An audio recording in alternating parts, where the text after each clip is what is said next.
जय जगन्नाथ। राधे श्रीकृष्ण।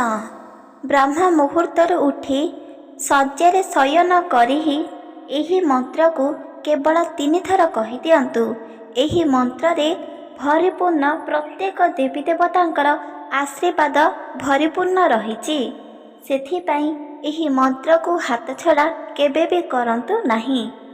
जेकोसी व्यक्ति जदि एही महामंत्र को शयन करिथिबा ब्रह्म मुहूर्तर शଯ୍यारे ही जदि कही दियंती ताहाले तांकर सबु किछि दुख कष्ट रोग शत्रुर भय जेकोसी भी धनर अभाव किंबा शरीर रहिथिबा बहुत बड़ रोग मध्य दूरे जाइथाए आउ सांगे सांगे सबु किछि नष्ट होइथाए।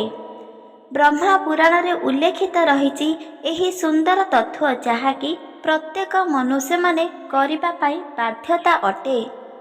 मनुष्य जीवन धारण करिबा सबुठारु बड़ कष्ट, काहेकि ना पादे पादे विपद प्रत्येक दिन लागि रहुछि। जेकोसी व्यक्ति जदि ब्रह्म मुहूर्त रे उठी एमिति 2टी पद कही दियंती तांकर मनुष्य जीवन सारा बीती जीव किंतु कौनसी भी विपद तांको स्पर्श करि पारिबो नाही, जहाँकि स्वयं ब्रह्म पुराण रे उल्लेखित रहिछि। आ ए कथा नारद मुनि कहिछन्ति। सेथिपाई प्रत्येक व्यक्ति एक कथा जानिबा अत्याधिक जरूरी अटे। जेते बड़ मध्य समस्या थिबो ताहार समाधान मध्य रहिछि। आ एही समाधान आमको केवल शास्त्रରୁ खोजिबाकू पड़िबो, जहा द्वारा जेते भी मध्य जीवन रे असुविधा थाउना काहेकि, जेते भी बड़रू बड़ विपद थाउना काहेकि सबकिछि क्षणकर नष्ट होइथाए। सेथिपाई चलतु जानिबा। ब्रह्म मुहूर्त रे उठु उठु सेही शଯ୍यारे शयन करी एही गोटिए मंत्र को 3 थर कहंतु। द्वितीय रे होची एही 2टी पद निहाती भावरे प्रत्येक मनुष्य कहिबा अत्याधिक जरूरी अटे। से पुणी प्रातः समय रे आ शଯ୍यारे बसी करी ताहाले तांकर सबु किछि कषण दुख दूर होइथाए। चलत जानिबा ब्रह्म पुराण रे उल्लेखित रहिछि एही सुंदर तत्व जहा शिखिबा अत्याधिक जरूरी अटे। भगवान ब्रह्मा स्वयं उल्लेखित करिछन्ति एही ब्रह्म मुहूर्त रे अत्याधिक शक्ति जाग्रत होइथाए, जहा द्वारा कि प्रत्येक मनुष्य माने प्राप्त करिबा अत्याधिक जरूरी। गोटे दिन नारद मुनि एही पृथ्वी पृष्ठ को भ्रमण करिबा पाई आसीथिले। आउ सेही स्थान रे देखिले कि बहुत व्यक्ति किछि ना किछि रोगग्रस्त रे बहुत कष्ट पाउछन्ति। आउ किछि व्यक्ति तो ऋणर बोझरे मध्य लदी रहुछन्ति। प्रत्येक व्यक्ति को देखुथिले नारद मुनि प्रत्येक व्यक्तिर दुख कष्ट को ही नजर को आसुथिला, किंतु कौनसे व्यक्ति मध्य सुख आउ आनंद रे रहु नथिले। एही सबुको को देखि मने मने विचार करिले एही सबु प्रश्नर उत्तर केवल तांके पिताश्री ठारु ही प्राप्त करि परिबे, जेहेतु स्वयं ब्रह्मा एही पृथ्वी को सृष्टि करिथिले। सेथिपाई ब्रह्मा को पचारिबा पाई नारद मुनि आसीगले।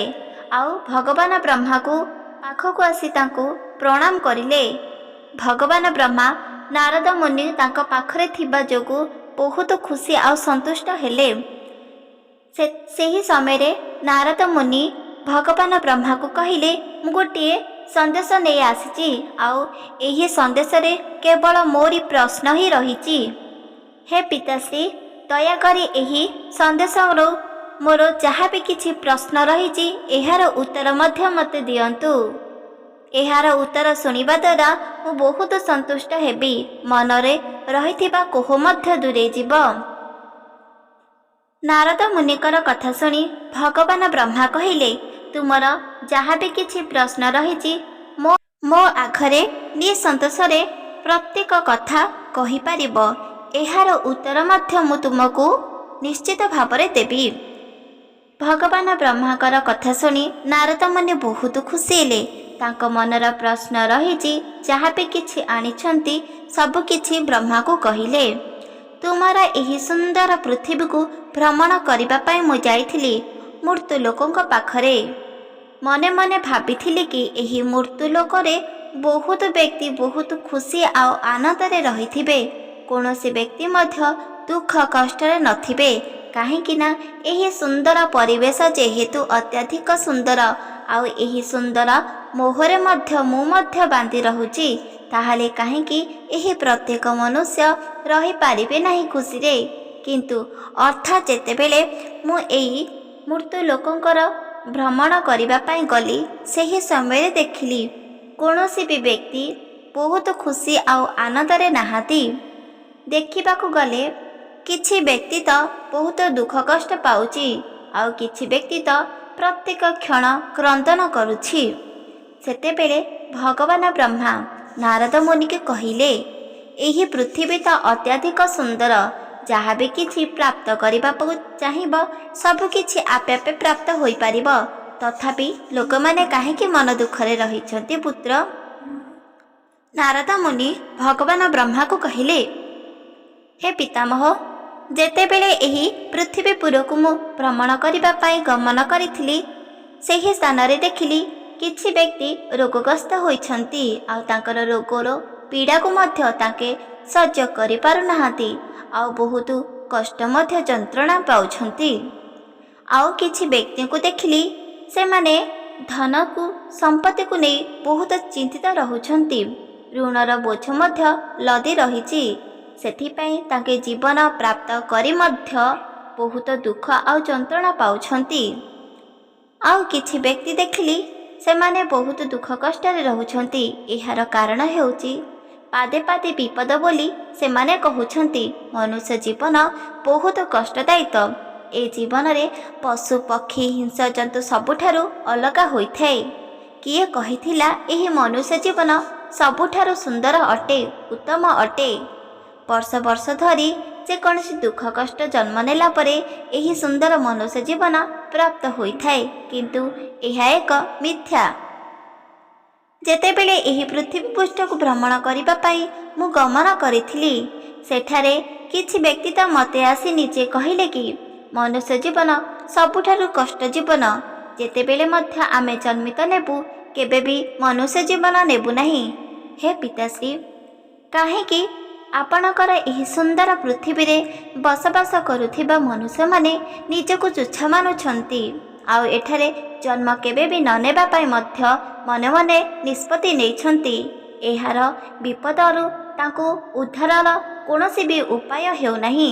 ହେ ପିତାମହ, ତାହେଲେ କାହିଁକି ଏହିପରି ପୃଥିବୀ ସୃଷ୍ଟି କରିଥିଲ? ଆପଣ ନିଜେ ହିଁ ଏହି ପ୍ରତ୍ୟେକ ବ୍ୟକ୍ତିର ଦୁଃଖ କଷ୍ଟକୁ ଦୂର କର।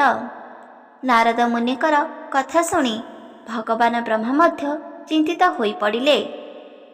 ମନେ ମନେ ବିଚାର କରିଲେ, ତୁମେ ତ କୌଣସି ବଚନ ମିଥ୍ୟା କହୁନାହଁ, ସତ୍ୟ ଅଟେ, କିନ୍ତୁ ଏହାର ସମାଧାନ ମଧ୍ୟ ରହିବା ଅତ୍ୟଧିକ ଜରୁରୀ ଅଟେ। କିନ୍ତୁ ମୋ ପାଖରେ ଏବେ କିଛି ବି ସମାଧାନ ନାହିଁ।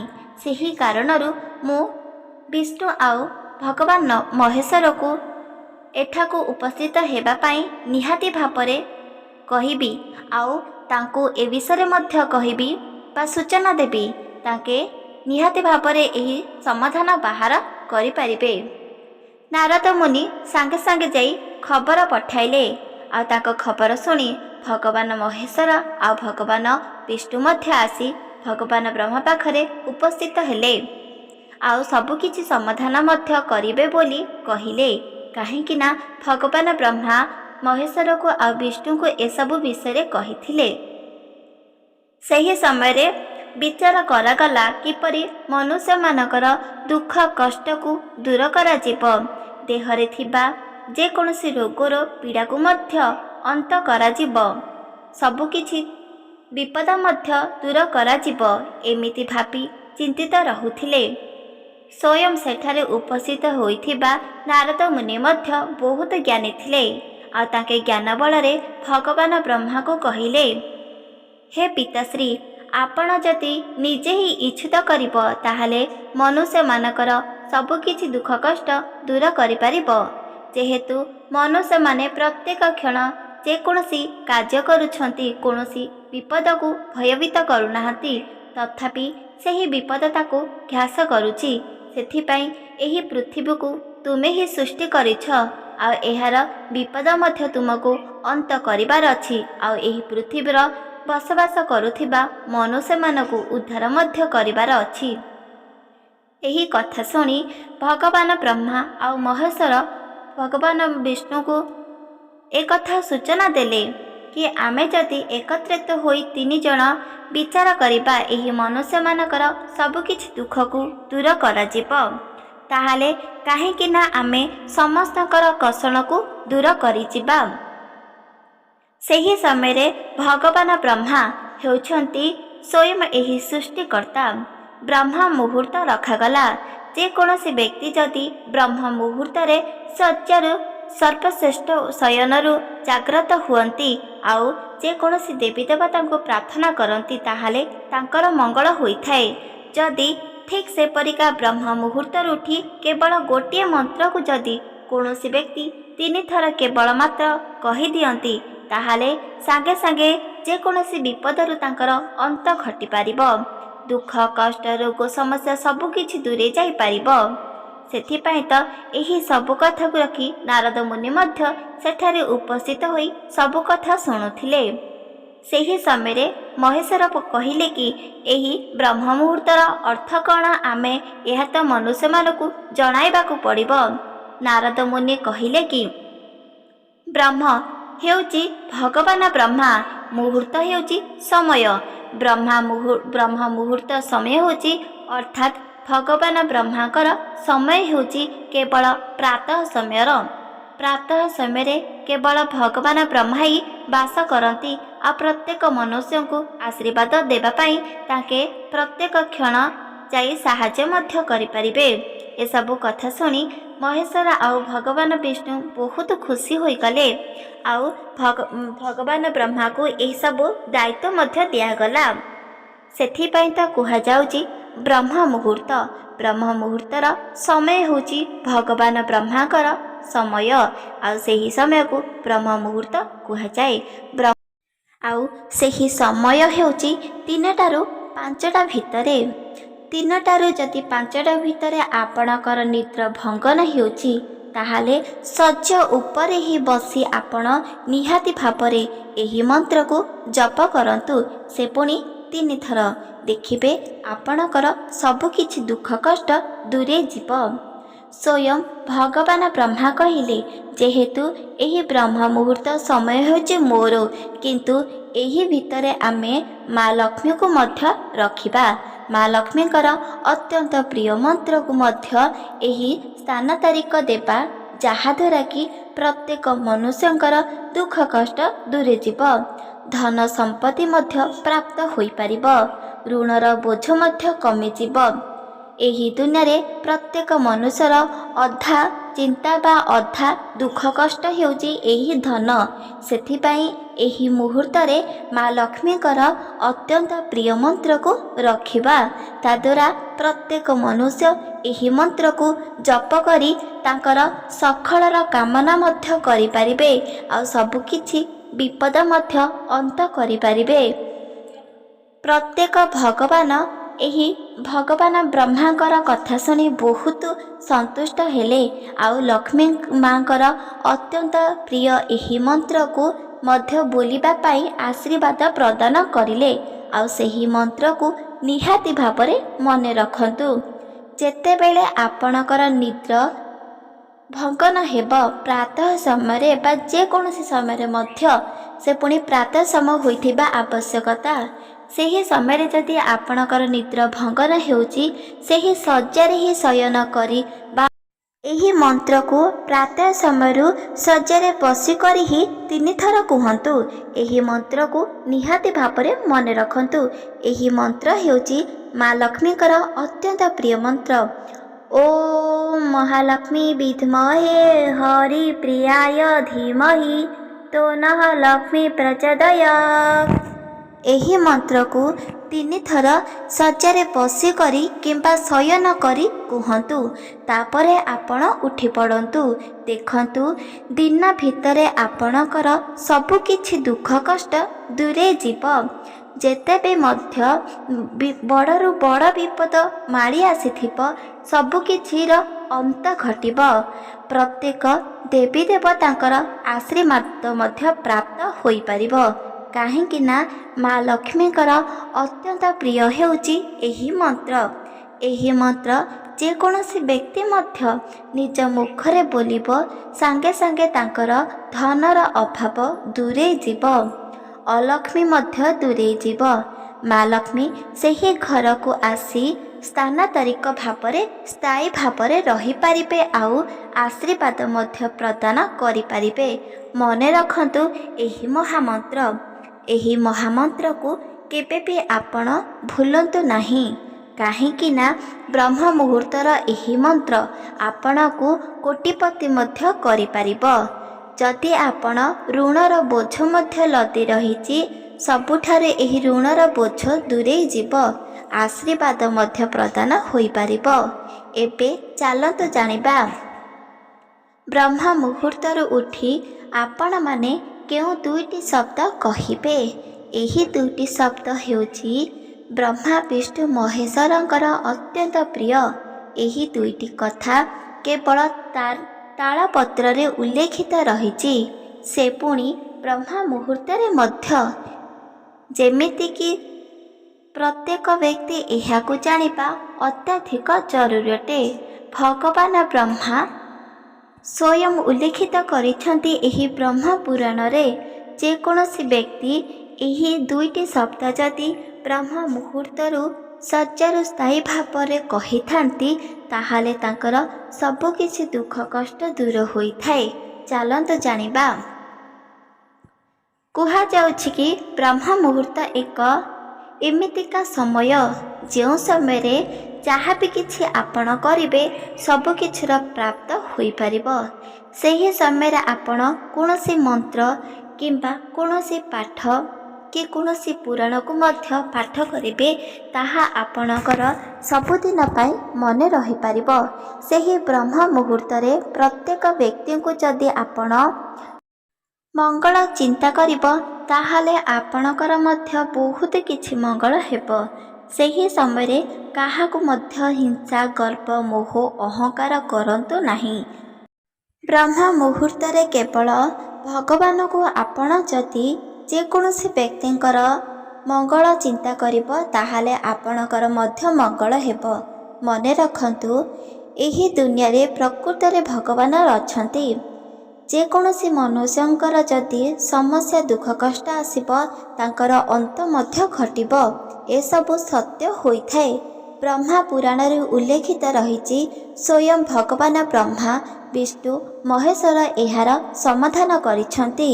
ସେଥିପାଇଁ ତ ଏହି ଦୁଇଟି କଥାକୁ ନିହାତି ଭାବରେ ଆପଣ ମନେ ରଖନ୍ତୁ।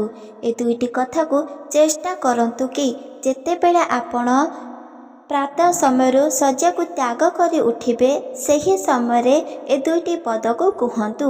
ଦେଖନ୍ତୁ, ସେହି ଦିନଠାରୁ ଆପଣଙ୍କର ମଙ୍ଗଳ ହେବା ଆରମ୍ଭ ହୋଇଯିବ। ସେହି ଦିନଠାରୁ ଆପଣଙ୍କର ଯେତେବି ମଧ୍ୟ ଦୁଃଖ କଷ୍ଟ, ଦେହରେ ରୋଗ ଥିବ, ଧନର ଅଭାବ ଥିବ, ସବୁକିଛିର ଅନ୍ତ ଘଟିବ। ପ୍ରତ୍ୟେକ ଦେବୀ ଦେବତା ଆଶୀର୍ବାଦ ଆପଣଙ୍କୁ ପ୍ରାପ୍ତ ହୋଇପାରିବ। ଆପଣ ଉପରେ ପ୍ରତ୍ୟେକ ଦେବୀ ଦେବତା ସନ୍ତୁଷ୍ଟ ମଧ୍ୟ ହୋଇପାରିବେ। ସେଥିପାଇଁ ତ ଏହି ଦିନକୁ ଆପଣ କେବେ ବି ହାତଛଡ଼ା କରନ୍ତୁ ନାହିଁ। ଏହି ସମୟ ଆପଣଙ୍କର ଭାଗ୍ୟକୁ ମଧ୍ୟ ବଦଳାଇ ଦେବ, ଯାହାକି ପ୍ରତ୍ୟେକ ଋଷିମାନେ ମଧ୍ୟ ଉଲ୍ଲେଖିତ କରିଛନ୍ତି। ବ୍ରହ୍ମ ମୁହୂର୍ତ୍ତ ସମୟରେ ଯେକୌଣସି ଋଷି ଯଦି ତପସ୍ୟା କରିଛନ୍ତି, ତାଙ୍କର ପ୍ରତ୍ୟେକ ତପସ୍ୟା ସିଦ୍ଧି ଲାଭ ହୋଇଥାଏ। ଆଉ ପ୍ରତ୍ୟେକ ଦେବୀ ଦେବତା ମଧ୍ୟ ତାଙ୍କୁ ଦର୍ଶନ ଦେଇଥାନ୍ତି। ପ୍ରତ୍ୟେକ ଋଷିଙ୍କର ମନସ୍କାମନା ମଧ୍ୟ ପୂରଣ କରିଥାନ୍ତି। ସେଥିପାଇଁ ଏହି ସମୟ ଏକ ପାୱାରଫୁଲ୍ ମଧ୍ୟ କହିଛନ୍ତି ପ୍ରତ୍ୟେକ ଋଷି। ଏହି ସମୟକୁ କୌଣସି ବି ମାନବ, କୌଣସି ବ୍ୟକ୍ତି ହାତଛଡ଼ା କରିବା ଉଚିତ ନୁହଁ। ଏହି ସମୟରେ ଆପଣଙ୍କର ଦୁଃଖ କଷ୍ଟ, ରୋଗ, ସମସ୍ୟା ସବୁକିଛି ଦୂର ହୋଇପାରିବ। ସେଥିପାଇଁ ଏହି ସମୟରେ ଆପଣ ଚେଷ୍ଟା କରନ୍ତୁ। ତାହେଲେ ଏବେ ଚାଲନ୍ତୁ ଜାଣିବା ସେହି ଦୁଇଟି ଶବ୍ଦ କ'ଣ, ଯାହା କହିବା ଦ୍ୱାରା ପ୍ରତ୍ୟେକ ଦେବୀ ଦେବତାଙ୍କର ଆଶୀର୍ବାଦ ପ୍ରାପ୍ତ ହେବ, ସବୁକିଛି ଦୁଃଖ କଷ୍ଟର ଅନ୍ତ ଘଟିବ। ସେ ଦୁଇଟି ଶବ୍ଦ ହେଉଛି, ଯେତେବେଳେ ଆପଣ ଶୟନ କରିଥିବେ, ଯେତେବେଳେ ମଧ୍ୟ ଆପଣଙ୍କର ନିଦ୍ରା ଭଙ୍ଗନ ହେବ, ଅର୍ଥାତ୍ ପ୍ରାତଃ ସମୟ ହେଉ ବା ସକାଳେ ହେଉ, ତାହେଲେ ଆପଣ ଶଯ୍ୟାରୁ ଉଠି ବା ଶଯ୍ୟାରେ ବସିକରି ମଧ୍ୟ ଆପଣ ଦୁଇଟି ହସ୍ତକୁ ଯୋଡ଼ନ୍ତୁ, ଆପଣଙ୍କ ଦୁଇ ନୟନକୁ ବନ୍ଦ କରନ୍ତୁ। ସର୍ବପ୍ରଥମେ ମନେ ରଖନ୍ତୁ, ମା ଲକ୍ଷ୍ମୀଙ୍କର ଏହି ମନ୍ତ୍ରକୁ 3 ଥର କହିବା ସାଙ୍ଗେ ସାଙ୍ଗେ ଆପଣ ଭଗବାନଙ୍କୁ କହିଦିଅନ୍ତି ଆପଣଙ୍କର ମନରେ ଥିବା ଯାହା ବି କିଛି ଦୁଃଖ କଷ୍ଟ। ଯେମିତିକା ଆପଣଙ୍କର ଶରୀର ଯଦି ଯେକୌଣସି ରୋଗ ରହିଛି, ଆପଣ ଯଦି ଧନର ଅଭାବ ଦେଖାଦେଉଛି, ଆପଣଙ୍କ ଜୀବନରେ ଯଦି ଶତ୍ରୁର ଭୟ ରହିଛି, ତାହେଲେ ନିହାତି ଭାବରେ ଏ 2ଟି ଶବ୍ଦ କୁହନ୍ତୁ। ଏ 2ଟି ଶବ୍ଦ ହେଉଛି, 2 ହସ୍ତକୁ ଯୋଡ଼ି ନିଜର ନୟନ ବନ୍ଦ କରି କୁହନ୍ତୁ, ଭଗବାନ ବ୍ରହ୍ମା ବିଷ୍ଣୁ ମହେଶ୍ୱରକୁ ନାମକୁ ନିହାତି ଭାବରେ ଧରନ୍ତୁ ଆଉ କୁହନ୍ତୁ କି ମୋର ପୁରା ଶରୀର ସୁସ୍ଥ ଅଛି, ମୋ ଶରୀରରେ କୌଣସି ପୀଡ଼ା କୌଣସି ରୋଗ ମଧ୍ୟ ନାହିଁ ଆପଣଙ୍କ ଆଶୀର୍ବାଦରୁ। ନିହାତି ଭାବରେ ଏହି କଥା କୁହନ୍ତୁ। ଦ୍ୱିତୀୟରେ ହେଉଛି, ଯଦି ଅଭାବ ଥିବ ତାହେଲେ ମଧ୍ୟ କୁହନ୍ତୁ, ଆପଣଙ୍କ ଆଶୀର୍ବାଦରୁ ଆମ ଘରେ କେବେ ବି ଧନର ଅଭାବ ନାହିଁ। ଯେତେବେଳେ ଯାହା ବି କିଛି ଇଚ୍ଛିତ ହେଉଛି ତାହା ସମ୍ପୂର୍ଣ୍ଣ ଭାବରେ ପୂରଣ ହୋଇପାରୁଛି। ତୃତୀୟ କଥା ମନେ ରଖନ୍ତୁ, ଆପଣଙ୍କ ଜୀବନରେ ଯଦି ଶତ୍ରୁର ଭୟ ଥିବ ତାହେଲେ ମଧ୍ୟ କୁହନ୍ତୁ, ଜୀବନରେ କେବେ ବି ଶତ୍ରୁର ଭୟ ନାହିଁ। ଆପଣଙ୍କ ଦୟା ଆଶୀର୍ବାଦରୁ ଜୀବନରେ ପ୍ରତ୍ୟେକ ବ୍ୟକ୍ତି ମୋର ମିତ୍ରତା ବନେଇଛନ୍ତି, କୌଣସି ବ୍ୟକ୍ତି ମଧ୍ୟ ଶତ୍ରୁତା ନାହିଁ। ଏହି କଥା ନିହାତି ଭାବରେ ଭଗବାନଙ୍କୁ ଶୁଣାନ୍ତୁ। ଆଉ ଦ୍ୱିତୀୟ ବଚନ ହେଉଛି, ନିହାତି ଭାବରେ ଭଗବାନ କୁହନ୍ତୁ, ହେ ପ୍ରଭୁ, ହେ ତ୍ରିନାଥ ଗୋସାଇଁ, ଆପଣଙ୍କର ଆଶୀର୍ବାଦ କାରଣରୁ ଆମ ପୁରା ପରିବାର ସୁସ୍ଥ ଅଛନ୍ତି। ପ୍ରତ୍ୟେକ ଦିନ ଆପଣ ଆଶୀର୍ବାଦ କରିବ, ପ୍ରତ୍ୟେକ ପ୍ରାତଃ ସମୟରୁ ସନ୍ଧ୍ୟା ପର୍ଯ୍ୟନ୍ତ କୌଣସି ବି ବିପଦ ଦୁର୍ଘଟଣା କିମ୍ବା ଅଘଟଣା ମୋତେ ସ୍ପର୍ଶ କରିପାରିବ ନାହିଁ। ଆପଣଙ୍କ ନିହାତି ଭାବରେ ମୋତେ ପୁରା ପରିବାରକୁ ଘଣ୍ଟ ଘୋଡ଼ାଇ ରଖିବେ। ଏ 2ଟି ପଦ କୁହନ୍ତୁ। କୁହାଯାଇଛି ବା ପୌରାଣିକ ମତରେ ଉଲ୍ଲେଖିତ ମଧ୍ୟ ରହିଛି, ଯେକୌଣସି ବ୍ୟକ୍ତି ଯଦି ଏହି 2ଟି ପଦ କହିଥାନ୍ତି ତାଙ୍କ ଘରେ କେବେ ବି ଏହିସବୁ ଦୁର୍ଘଟଣା ଦେଖାଯାଇନଥାଏ। ହାତଛଡ଼ା କରନ୍ତୁ ନାହିଁ ଏହି ବ୍ରହ୍ମ ମୁହୂର୍ତ୍ତର ପ୍ରକୃତ ସତ୍ୟ ବଚନ। ସେ ପୁଣି ବ୍ରହ୍ମା ପୁରାଣରେ ଉଲ୍ଲେଖିତ ରହିଛି। ଏହି ଦିନକୁ ଆପଣ ହାତଛଡ଼ା କରନ୍ତୁ ନାହିଁ। ଏହି ସବୁ କଥା ଯେତେବେଳେ ନାରଦ ମୁନି ଜାଣିପାରିଲେ, ସେହି ସମୟରେ ଭଗବାନ ବ୍ରହ୍ମା ବିଷ୍ଣୁ ମହେଶ୍ୱର ଚିନ୍ତିତ ରହିଲେ, କୌଣସି ଭଗବାନ ଯାଇ ପ୍ରତ୍ୟେକ ବ୍ୟକ୍ତିଙ୍କୁ ଏ ବିଷୟରେ କହିବା ଅତ୍ୟଧିକ ଜରୁରୀ ଅଟେ, ତାହେଲେ ଯାଇ ତାଙ୍କର ସବୁ କିଛି ବିପଦର ଅନ୍ତ ଘଟିବ। ସେହି ସମୟରେ ନାରଦ ମୁନି କହିଲେ, ହେ ପ୍ରଭୁ, ମୋତେ ଆପଣଙ୍କର ଆଶୀର୍ବାଦ ପ୍ରାପ୍ତ କର। ମୁଁ ଆପଣଙ୍କର ଆଶୀର୍ବାଦ ଚାହେଁ, ଆଉ ଏଥିପାଇଁ ମୁଁ ନିହାତି ଭାବରେ ମୃତ୍ୟୁ ଲୋକଙ୍କ ପାଖକୁ ଯିବି, ପ୍ରତ୍ୟେକ ମାନବ ପ୍ରତ୍ୟେକ ମନୁଷ୍ୟଙ୍କୁ ଏ ବିଷୟରେ ସୂଚନା ଦେବି, ଯାହାଦ୍ୱାରା କି ସବୁକିଛି ଦୁଃଖ କଷ୍ଟ ଦୂରେଇ ଯିବ। ଭଗବାନ ବ୍ରହ୍ମା ବିଷ୍ଣୁ ମହେଶ୍ୱର 3 ଦେବତା ଏକତ୍ରିତ ହେଲେ ଆଉ ଆଶୀର୍ବାଦ ଦେଲେ। ଯେହେତୁ ନାରଦ ମୁନି ଏହି ମୃତ୍ୟୁ ଲୋକକୁ ଆସିଲେ ଆଉ ସବୁଠାରୁ ପଣ୍ଡିତ ଲୋକ ଦେଖିଲେ, ଯିଏକି ବ୍ରାହ୍ମଣ ଜ୍ଞାନୀ ମନୁଷ୍ୟ, ଯିଏକି ଶାସ୍ତ୍ରବିଧିକୁ ଯେକୌଣସି ପାଠକୁ ମନ ଧ୍ୟାନ ଦେଇ ପଢ଼ୁଥିବା ଆଉ ସତ୍ୟ ବଚନ କହୁଥିବ, ଶାସ୍ତ୍ର ବଚନ ହୋଇଥିବ, ସେହି ବ୍ୟକ୍ତିଙ୍କୁ ଦେଖି ନାରଦ ମୁନି ସୂଚନା ଦେଲେ। ଆଉ ସୂଚନା ଦେଲେ କି, ହେ ମହାପଣ୍ଡିତ, ମୁଁ ଆପଣଙ୍କୁ ଗୋଟେ ସୂଚନା ଦେବାକୁ ଆସିଛି, ଯିଏକି ତୁମ ଗ୍ରାମରେ ପ୍ରତ୍ୟେକ ବ୍ୟକ୍ତି ଦୁଃଖ କଷ୍ଟ ରୋଗ ସମସ୍ୟାରେ ରହୁଛନ୍ତି, ଆଉ ତାଙ୍କର ସବୁକିଛି କଷଣକୁ ଦୂର କରିବା ପାଇଁ ମୁଁ ଗୋଟେ ଉପାୟ ଦେବାକୁ ଆସିଛି। ସେହି ସମୟରେ ଗୋଟିଏ ପଣ୍ଡିତ କହିଲେ, ଆପଣ କିଏ ମହର୍ଷି? ମହର୍ଷି ସ୍ୱୟଂ ଉତ୍ତର ଦେଲେ, ମୁଁ ହେଉଛି ସ୍ୱର୍ଗବାସୀ, ସ୍ୱର୍ଗରେ ମୋର ଭବନ, ଭଗବାନଙ୍କର ମୁଁ ଏକ ଦାସୀ ପରି ରୁହେ, ଭଗବାନଙ୍କର ମୁଁ ଭକ୍ତ, ଭଗବାନଙ୍କର ଆଶୀର୍ବାଦ ନେଇ ମୁଁ ତୁମ ପାଖକୁ ଆସିଛି ଗୋଟିଏ ସୂଚନା ଦେବା ପାଇଁ। ନାରଦଙ୍କର କଥା ଶୁଣି ପ୍ରତ୍ୟେକ ବ୍ୟକ୍ତି ବହୁତ ଖୁସି ହେଲେ, କାହିଁକି ନା ତାଙ୍କ କଥାରେ ମଧ୍ୟ ଦମ୍ ରହିଛି। ନାରଦ ମୁନିଙ୍କର କଥା ଶୁଣି ପ୍ରତ୍ୟେକ ଗ୍ରାମବାସୀ ଲୋକମାନେ ମଧ୍ୟ ଆଶ୍ଚର୍ଯ୍ୟ ହୋଇ ତାଙ୍କୁ ଚାହିଁଲେ। ଆଉ ପଣ୍ଡିତମାନେ ମଧ୍ୟ ସେହି ସମାଧାନର ଉତ୍ତର ପଚାରିଲେ। ନାରଦ ମୁନି କହିବାକୁ ଗଲେ, ଯଦି କୌଣସି ବ୍ୟକ୍ତି ରୋଗ, ଦୁଃଖ, କଷ୍ଟ, ସମସ୍ୟା ନେଇ ଗତି କରୁଛନ୍ତି, ତାହେଲେ ଏହି ପ୍ରାତଃ ସମୟରୁ ଶଯ୍ୟାକୁ ତ୍ୟାଗ କରି ଯଦି ସର୍ବଶ୍ରେଷ୍ଠ ହୋଇ ଶୟନରୁ ଜାଗ୍ରତ ହୁଅନ୍ତି, ଶଯ୍ୟାରେ ହିଁ ବସିକରି ତାଙ୍କେ ଯଦି ଏହି ମା ଲକ୍ଷ୍ମୀଙ୍କର ଅତ୍ୟନ୍ତ ପ୍ରିୟ ମନ୍ତ୍ରକୁ ଗୋଟିଏ ମନ୍ତ୍ରକୁ 3 ଥର କୁହନ୍ତି, ଆଉ ଏହି 2ଟି ଶବ୍ଦ ନିଜ ମୁଖରୁ ବାହାର କରନ୍ତି, ତାହେଲେ ବଡ଼ରୁ ବଡ଼ ବିପଦ ମଧ୍ୟ ସବୁଦିନ ପାଇଁ ନଷ୍ଟ ହୋଇଯିବ। ଶତ୍ରୁ, ଦୁଃଖ, କଷ୍ଟ, ରୋଗ ଆଉ ଧନର ଅଭାବ ସବୁକିଛି ଦୂରେଇ ଯିବ। ସେଥିପାଇଁ ସବୁକିଛିର ସମସ୍ୟାର ସମାଧାନ ପାଇଁ ଭଗବାନ ସ୍ୱୟଂ ମୋତେ ଆପଣଙ୍କ ଗ୍ରାମକୁ ପଠାଇଛନ୍ତି ସୂଚନା ଦେବା ପାଇଁ। ଏସବୁ କଥା ଶୁଣି ପ୍ରତ୍ୟେକ ଗ୍ରାମବାସୀ ମଧ୍ୟ ବିଶ୍ୱାସ କରିଲେ, ଆଉ ତାଙ୍କୁ ଶ୍ରଦ୍ଧାରେ ଭକ୍ତିରେ ସହିତ ପ୍ରଣାମ ମଧ୍ୟ କରିଲେ। ସୁସ୍ୱାଗତ କରି ତାଙ୍କୁ ବହୁତ ଆପଣାଇ ନେଲେ। ଆଉ ଏହିସବୁ ସୂଚନା ଦେଇ ନାରଦ ମୁନି ସ୍ୱର୍ଗକୁ ପୁଣି ଥରେ ଚାଲିଗଲେ। ପ୍ରତ୍ୟେକ ଗ୍ରାମବାସୀମାନେ ମଧ୍ୟ ନାରଦ ମୁନି ଯାହା ବି କିଛି ବଚନ କହିଥିଲେ ସବୁକିଛି ସତ୍ୟ ବୋଲି ମାନିଲେ। ଆଉ ତାଙ୍କେ ଠିକ୍ ସେପରି କାର୍ଯ୍ୟ କରିବା ପାଇଁ ଲାଗିଗଲେ। ଠିକ୍ ସେପରିକା ସେହି ଗ୍ରାମରେ ଯେତେ ମଧ୍ୟ ବ୍ୟକ୍ତି ରହୁଥିଲେ ବାସ କରି ସମସ୍ତଙ୍କର ଦୁଃଖ, କଷ୍ଟ, ରୋଗ, ସମସ୍ୟା ଦୂରେଇ ଗଲା। ଆଉ ତାଙ୍କେ ଜାଣିପାରିଲେ ଯିଏକି ନାରଦ ମୁନି ସ୍ୱୟଂ ଆସି ଆମ ଗ୍ରାମରେ ଏସବୁ ସମସ୍ୟାର ସମାଧାନ ବାହାର କରିବା ପାଇଁ କହିଥିଲେ। କାହିଁକି ନା ଆମେ ପ୍ରତ୍ୟେକ ବ୍ୟକ୍ତିଙ୍କୁ ଏ ବିଷୟରେ କହିବା, ସମସ୍ତଙ୍କର ଦୁଃଖ କଷ୍ଟ ଲିପ୍ତ ହୋଇଯିବ। ସେ ଗାଁରେ ରହୁଥିବା ଜ୍ଞାନୀମାନେ ମଧ୍ୟ ଏକତ୍ରିତ ହୋଇ ପ୍ରତ୍ୟେକ ଗ୍ରାମବାସୀଙ୍କୁ ଯାଇ ଏସବୁ ସୂଚନା ଦେଲେ, ଯିଏକି ବ୍ରହ୍ମ ମୁହୂର୍ତ୍ତର ସମୟ ତଥ୍ୟ ଜଣାଇଦେଲେ। ସମସ୍ତେ ମନେ ମଧ୍ୟ ପଚାରିବାକୁ ଲାଗିଲେ ଏହି ବ୍ରହ୍ମ ମୁହୂର୍ତ୍ତର ଅର୍ଥ, ଏହାର ମହତ୍ଵ କ'ଣ? ସେହି ସମୟରେ ପଣ୍ଡିତମାନେ ମହାଜ୍ଞାନୀ ମଧ୍ୟ ଉତ୍ତର ଦେଲେ କି ବ୍ରହ୍ମ ମୁହୂର୍ତ୍ତ ହେଉଛି ସେହି ସମୟ ଯେଉଁ ସମୟରେ ଭଗବାନ ବ୍ରହ୍ମା ରହିଥାନ୍ତି।